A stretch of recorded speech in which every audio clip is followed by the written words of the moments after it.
नमस्कार, आप देख रहे हैं एएनबी न्यूज नेशनल और मैं हूं आपके साथ विकास तिवारी। वक्त हो चला है हमारे खास बुलेटिन अपनू उत्तराखंड का। तो चलिए रुक कर लेते हैं उत्तराखंड की बड़ी खबरों की ओर। उत्तराखंड की समृद्ध सांस्कृतिक पहचान और प्रकृति के महापर्व हरेला के अवसर पर मुख्यमंत्री पुष्कर सिंह धामी ने प्रदेशवासियों को शुभकामनाएं देते हुए इसे पर्यावरण संरक्षण का अनूठा प्रतीक बताया है।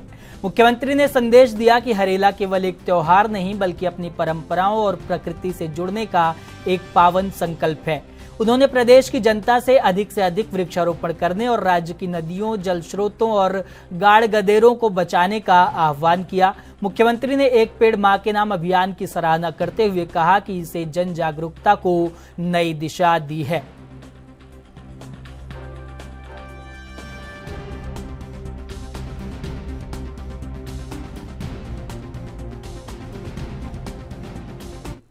मुख्यमंत्री पुष्कर सिंह धामी ने अल्मोड़ा के प्रसिद्ध जागेश्वर और वृद्ध जागेश्वर धाम पहुंचकर भगवान भोलेनाथ का जलाभिषेक किया। उन्होंने न केवल प्रदेश की खुशहाली के लिए हवन किया बल्कि वृद्ध जागेश्वर में 1.5 कुंटल की विशाल घंटी भी अर्पित की। धार्मिक अनुष्ठान के साथ ही सीएम धामी ने हरेला पर्व पर पर्यावरण संरक्षण का संकल्प भी दोहराया। उन्होंने गिरते भूजल स्तर पर चिंता जताते हुए जन भागीदारी का आह्वान किया और पौधारोपण को समय की मांग बताया। हालांकि मुख्यमंत्री ने इस दौरे पर सियासत भी तेज हो गई। जहां भाजपा इसे संस्कृति से जुड़ाव बता रही है, वहीं विपक्ष इसे चुनावी चश्मे से देख रहा है। बहरहाल सावन के पहले दिन बाबा भोलेनाथ की भक्ति और प्रकृति के संरक्षण का ये संगम चर्चाओं के केंद्र में है। पौधों का रोपण आज बड़ी संख्या में 10 लाख पौधे लगाने का भी हमने संकल्प लिया है, जिससे कि एक संदेश पूरा उत्तराखंड देवभूमि से पूरे विश्व के अंदर जाएगा। और इस समय जो ग्लोबल वार्मिंग हो रही है, जो आज पर्यावरण के क्षेत्र में बड़ी चुनौतियां हमारे सामने पैदा हो गई हैं, उसमें हम सबको आगे बढ़ चढ़कर संकल्प लेना होगा कि हम अपने आने वाली भावी पीढ़ियों को अच्छा पर्यावरण देंगे, अच्छा पानी उनको मिले, अच्छी हवा मिले, उनको अच्छा जीवन मिले। क्योंकि अच्छा पर्यावरण होगा, प्रकृति अच्छी होगी तो उनका अच्छा जीवन होगा, अच्छा भविष्य होगा। और आज मैंने इसी निमित्त यहाँ पर भगवान जागेश्वर धाम उनसे प्रार्थना की है हमारा प्रदेश हर दृष्टि से आगे जाए। हमारे प्रधानमंत्री आदरणीय श्री नरेंद्र मोदी जी के नेतृत्व में हमारा देश विकसित भारत बने, भारत दुनिया का सिरमौर बने, दुनिया को दिशा देने वाला भारत। उत्तराखंड के लोक पर्व हरेला के पावन अवसर पर मुख्यमंत्री पुष्कर सिंह धामी अपने 2 दिवसीय दौरे के दौरान खटीमा पहुंचे, जहां उन्होंने अपने निजी आवास परिसर में वृक्षारोपण कर प्रदेशवासियों को बधाई दी। मुख्यमंत्री ने इस अवसर पर पर्यावरण संरक्षण को हम सभी की सामूहिक जिम्मेदारी बताया। उन्होंने कहा कि ग्लोबल वार्मिंग जैसी चुनौतियों से निपटने के लिए केवल पौधा लगाना ही पर्याप्त नहीं है, बल्कि उसके पेड़ बनने तक उसकी देखभाल करना भी अनिवार्य है। उन्होंने जोर देकर कहा कि प्रकृति हमारा आधार है और आने वाली पीढ़ियों को स्वच्छ पर्यावरण सौंपना हमारा दायित्व है। मुख्यमंत्री ने सभी से आग्रह किया कि प्रकृति के संरक्षण का ये संकल्प केवल एक दिन का नहीं बल्कि जीवन भर का होना चाहिए। और हम हरेला पर्वों पर हमेशा संकल्प लेते हैं कि हम प्रकृति का संरक्षण करेंगे, हरियाली लगाएंगे, पौधों का रोपण करेंगे। क्योंकि पौधे होंगे तो पर्यावरण हमारा सुरक्षित रहेगा, सुरक्षित रहेगा। भावी पीढ़ियों को हम एक अच्छा पर्यावरण सौंप पाएंगे। और जिस प्रकार से आज अनेक चुनौतियाँ ग्लोबल वार्मिंग की और मौसम की, पर्यावरण की हमारे सामने खड़ी हो गई है, ऐसे में हम सबका दायित्व है कि हम प्रकृति का संरक्षण करें।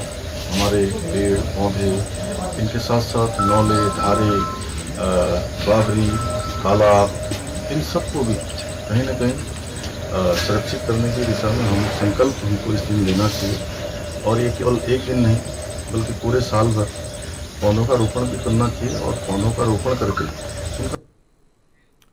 उत्तराखंड के रुड़की में आज छात्रों की गूंज कार्यक्रम के मंच से कांग्रेस ने सरकार के खिलाफ मोर्चा खोल दिया है। कार्यक्रम के दौरान कांग्रेस नेताओं ने देश की बदहाल शिक्षा व्यवस्था और युवाओं के भविष्य को लेकर तीखे हमले किए। उन्होंने देश भर में लगातार हो रहे पेपर लीक मामलों को एक राष्ट्रीय त्रासदी करार दिया और कहा कि इससे मेहनती छात्रों का मनोबल टूट रहा है। नेताओं ने आरोप लगाया कि केंद्र सरकार की गलत नीतियों के कारण देश के युवाओं के सामने रोजगार का गहरा संकट पैदा हो गया है। इसी कड़ी में 17 जुलाई को आयोजित राहुल गांधी के आगामी कार्यक्रम में अधिक से अधिक संख्या में शामिल होने का भी आह्वान किया गया है।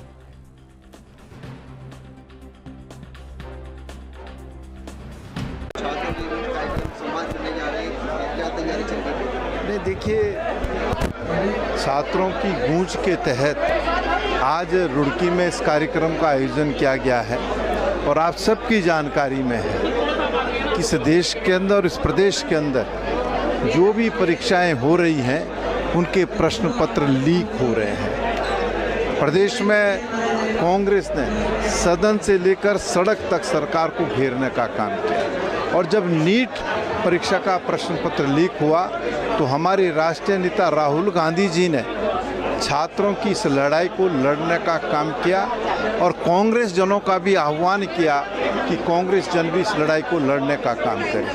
और राहुल जी ने कोटा के अंदर राजस्थान में और आज 17 तारीख को देहरादून के अंदर जो है छात्रों की गूंज इस कार्यक्रम के तहत सीधा संवाद।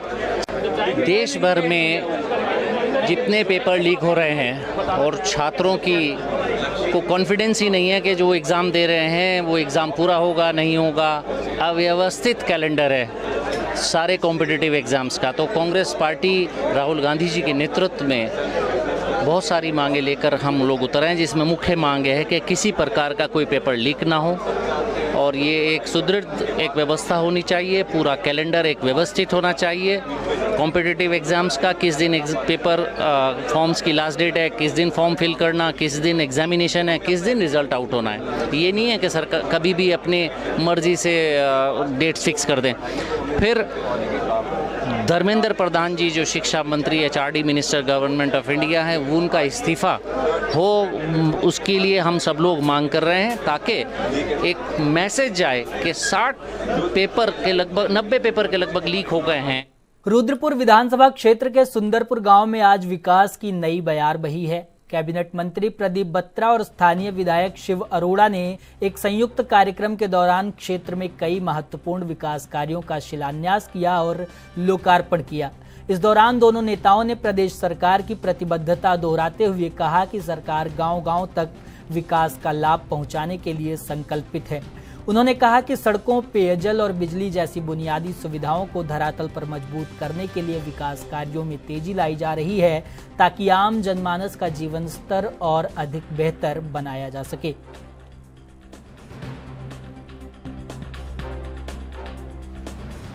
कार्यक्रम चल रहा है विधानसभा में आना हुआ। हमारे लोकप्रिय विधायक शिवराज जी हमारे साथ हैं।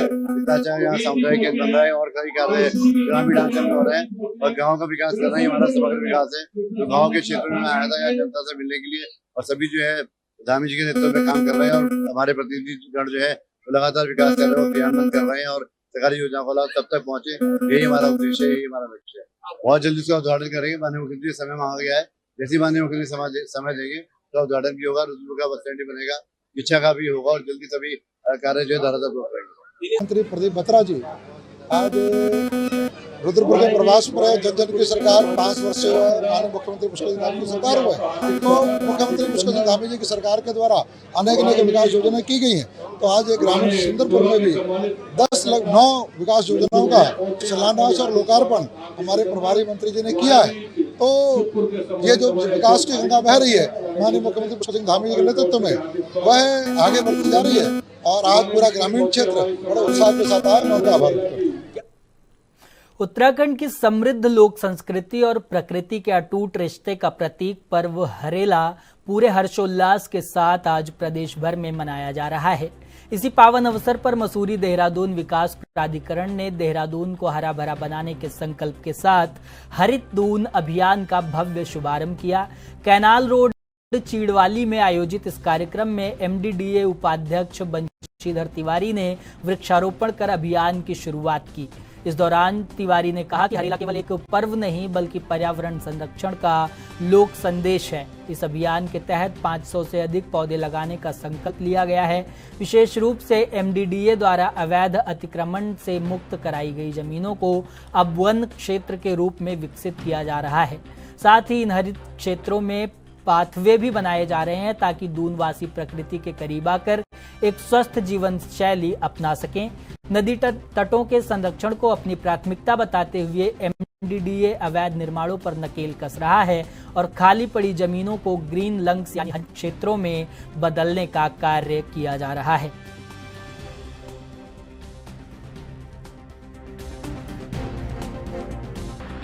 पहले तो आप सभी के माध्यम से समस्त देशवासियों को हरेला की हार्दिक शुभकामनाएं। ये पर्यावरण संरक्षण के साथ ही साथ पर्यावरण संवर्धन का एक बहुत बड़ा संदेश है। उत्तराखंड की ये लोक संस्कृति है, लोक पर्व है जो प्रकृति से जुड़ी है, उसके संरक्षण से जुड़ी है। उसी के क्रम में आज प्राधिकरण के द्वारा हम लोगों ने यहाँ 500 से ज़्यादा पेड़ों को लगाने का अभियान शुरू किया है और आगे भी इसको जारी रखेंगे। और आप देख रहे हैं जो RFD में ज़मीन निकली थी, MDDA को मिली है, उसी पर हम लोग ये वन स्वरूप में विकसित करेंगे और इसमें पाथवे भी बनाएंगे ताकि लोग यहाँ पर बैठे बात करें, किसी को योग करना योग करें तो उसको थोड़ा इसको अच्छा और विकसित करेंगे। अच्छे से क्योंकि आप देखेंगे नदी का किनारा है। पिछली साल भारी बारिश में कई ऐसे जगह थी जहाँ पर जो नदी और नाले किनारे थे और जैसे मालदेवता में जनहानि भी हुई, तो हम लोगों का प्रयास ये है कि नदी किनारे जो निर्माण है तो उसको रोका जाए, दूसरा जो ज़मीन है उसको भी बचाएं। इसके अगर आप आगे जाएंगे गंगोत्री किनार, वहाँ भी जिस तरह से अलग को जो रहे थे हम लोगों ने वहाँ भी पार्क बनाया, यहाँ भी बना रहे हैं। तो जहाँ ज़मीन एक तरफ बचा रहे हैं दूसरी तरफ हरियाली भी इसके माध्यम से हम लोग जो ग्रीन कवरेज है देहरादून का उसको बढ़ा रहे हैं। सर, देवभूमि उत्तराखंड में लोक संस्कृति और पर्यावरण संरक्षण के महापर्व हरेला की धूम है। इस पावन अवसर पर देहरादून जिला प्रशासन ने भी अपनी तैयारियां पूरी कर ली हैं। जिलाधिकारी डॉक्टर आशीष चौहान ने जानकारी देते हुए बताया कि हरेला के मुख्य दिवस पर पूरे जिले में 75,000 पौधे रोपे जाएंगे, जबकि इस वृहद अभियान के तहत कल 15.50 लाख पौधे लगाने का लक्ष्य निर्धारित किया गया है। इस वर्ष का विशेष आकर्षण थीम आधारित वृक्षारोपण है, जिसके माध्यम से न केवल पौधों का रोपण होगा बल्कि उनके संरक्षण की जिम्मेदारी भी तय की जाएगी। प्रशासन का स्पष्ट संदेश है कि जन भागीदारी के बिना पर्यावरण का संरक्षण अधूरा है। ऐसे में पूरे जिले में बड़े स्तर पर पौधारोपण कार्यक्रमों का आयोजन कर प्रकृति के प्रति कृतज्ञता और पर्यावरण के प्रति जागरूकता का संदेश दिया जाएगा।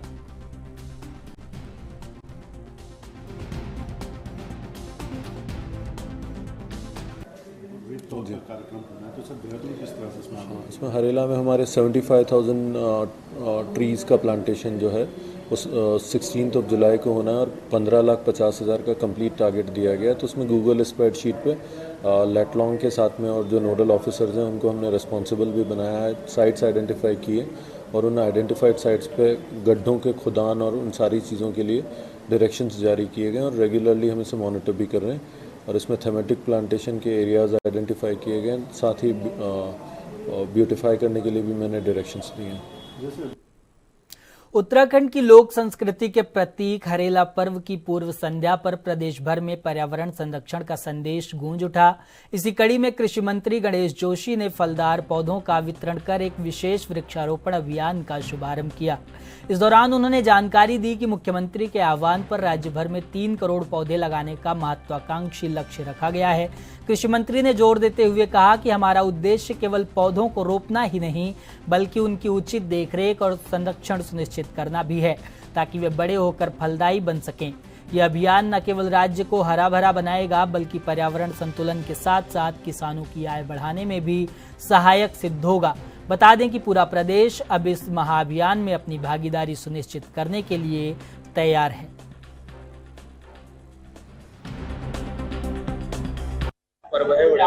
देखिए, सबसे पहले तो मैं आपके चैनल के माध्यम से प्रदेशवासियों को, देशवासियों को हर एक घड़ी के पावन पर्व की शुभकामनाएं देता हूं, बधाई देता। हरेला हमारा परंपरागत त्योहार है, जहां माननीय मुख्यमंत्री जी ने पूरे प्रदेश में विभिन्न विभागों के माध्यम से 3 करोड़ पौधों के रोपण का संकल्प लिया है। वहीं हमारे विभाग ने 10 लाख फलदार पौधे हॉर्टिकल्चर के माध्यम से 50,000 पौधे रेशम के माध्यम से और 50,000 चाय के पौधे लगाने का संकल्प, 11,000 पौधे लगाने का संकल्प हमारे विभाग ने लिया है। और इसका आशय ये है, अक्सर देखने में क्या आता है, जहाँ पर वृक्षारोपण करते हैं अगली बार नहीं होता है, लोग पौधों की देखभाल नहीं करते हैं। लेकिन जब आप अपनी फलदार वृक्ष लगाता है तो उसको ये उम्मीद होती है कि इसमें फल लगेंगे मेरे नाम। आज बात उत्तराखंड के उन अन्नदाताओं की जो इस वक्त दोहरी मार झेल रहे हैं।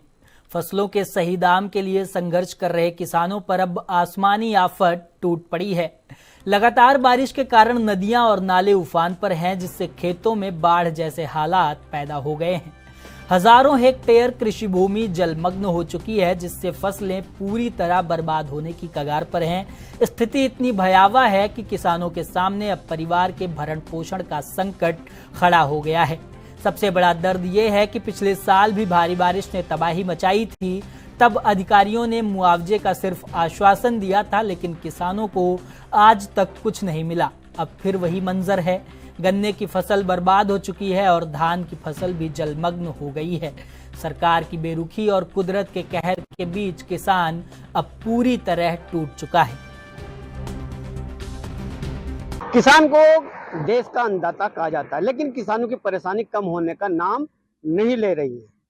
अभी हाल में हुई बारिश से जो शहरी इलाके थे वे डूब गए, काफी जल भराव देखने को मिला। वहीं दूसरी ओर बात करें तो किसानों को खेतों में पानी भर गया। हालांकि बारिश हुए लगभग एक हफ्ता हो चुका है, लेकिन अभी तक खेतों से पानी नहीं निकला है। ऐसे ही हम एक गन्ने के खेत में आपको दिखाना चाहूंगा।